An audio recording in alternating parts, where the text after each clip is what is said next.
when you look at what we can do now digitally with these images, it really is a fantastic teaching, learning experience. And one of the things that the new information technology, these new revolutions in digital communication enabled us to do was to drop enormous numbers of images online. You could never do that in the world I grew up in or Jim grew up in as young scholars or academics.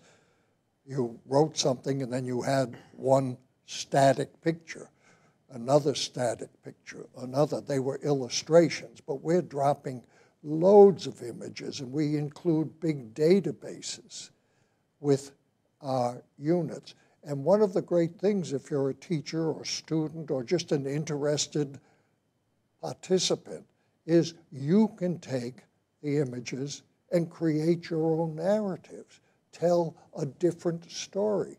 When we used to use this in the classroom, this would happen often. We would give students assignment, throw them into a database, or tell them to go out and find a database on another subject, and come back and make order out of this chaos. Because it is chaos when you're confronted with hundreds and thousands of images. We would sit for hours looking at these, seeing how they fit, how to use them. And then you'd have a student come up and say, I thought this was fascinating, something you overlooked. And it was fascinating. And look at how this fits in. So there is this incredible ability we have now to use these materials creatively. You can also abuse this use, just as the digital world is being so terribly abused now. You can pick out something and say, look at this, and turn it around and turn it into something negative. There's a real opportunity to abuse what's out there.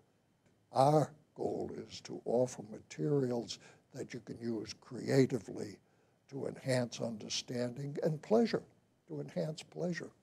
It's not so much an issue in this particular MOOC, because these are pretty much beautiful images. But in our MOOC on visualizing the imperialism in the Philippines brings up many more difficult issues of racism, imperialism, and historical images tend to hit you in a very visceral way, and they can be very painful to look at. So we are well aware that sometimes history is not beautiful, but that's... Oh, we never censored images and only put out beautiful images.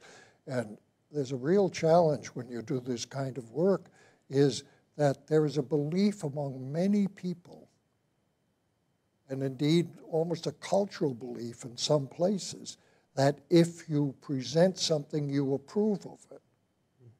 It's ridiculous.